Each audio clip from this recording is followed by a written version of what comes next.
எல்லாருக்கும் வணக்கம். நான் டாக்டர் பார்கவி, இயற்கை மற்றும் யோகா மருத்துவராக இருக்கேன். ஸோ இன்றைக்கி என்ன டாபிக் பார்க்க போகிறோம் அப்படின்னு பார்த்தீங்கன்னா, இப்போ ட்ரெண்டாக இருக்கிற ட்ரை ஃப்ரூட் ஸ்மூதி அப்படின்னு சொல்லி ஒரு இது இருக்கு இல்லையா. ஸோ அதில் வந்து ஒரு சில நட்ஸ் வந்து நம்ம வந்து ஊற வைக்கலாம், ஒரு சிலதை ஊற வைக்கக்கூடாது. எதை ஊற வைக்கலாம், எதை ஊற வைக்கக்கூடாதுன்றதை நான் உங்களுக்கு தெளிவாக சொல்கிறேன்.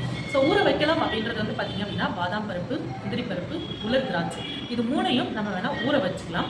அடுத்த நாள் காலையில் நீங்கள் எந்திரிச்சு அரைக்க போகும்போது இந்த வால்நட் நீங்கள் யூஸ் பண்ணுறதாகட்டும், அதே மாதிரி பேரிச்சம்பழம், அத்திப்பழம், இது எல்லாத்தையும் நீங்கள் வந்து அப்படியே அரைச்சி குடிச்சிக்கணும். ஏன்னா ஒரு சிலதுக்கு வந்து பார்த்திங்க அப்படின்னா, ஊற வச்சோம் அப்படின்னா அதோட தன்மையே மாறுறதுக்கான வாய்ப்புகள் அதிகமாக இருக்குது. அதோட எஃபெக்ட் நம்மளுக்கு பெருசாக இருக்காது. இதே வந்து இந்த பாதாம், முந்திரி, உலர் திராட்சைக்கெலாம் வந்து ஊறுனா இன்னும் அதிகமாக அதோட சத்து வந்து நம்மளுக்கு கிடைக்கும். ஸோ அதுக்காக அதை ஊற வைக்கலாம், இதை நம்ம ஊற வைக்க வேணும். ஸோ இப்படி நம்ம வந்து குடிச்சிட்டு வந்தோம் அப்படின்னா, நம்மளுக்கு வால்நட்டை வந்து ஏன் ஊற வைக்கக்கூடாதுன்னு நான் சொல்கிறேன் அப்படின்னா, நம்மளுக்கு வால்நட் வந்து பார்த்திங்கன்னா பிரைன் ஷேப்பில் தான் இருக்கும்.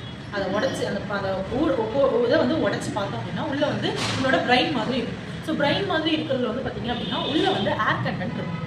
ஸோ அந்த ஏர் கண்டென்ட்டில் தண்ணி இது பண்ணும்போது உள்ளே ஃபுல்லாக தண்ணி தான் போகுமே தவிர்த்து அதில் இருக்கிற நம்மளுக்கு தேவையான ப்ரோட்டீன், புரத இது எல்லாமே வந்து பிரிஞ்சு அந்த தண்ணிக்குள்ளேயே டைலூட் ஆகிடும். ஸோ அப்படி ஆயிடுச்சு அப்படின்னா அதை நம்ம வந்து எடுத்துமே வேஸ்ட் தான்.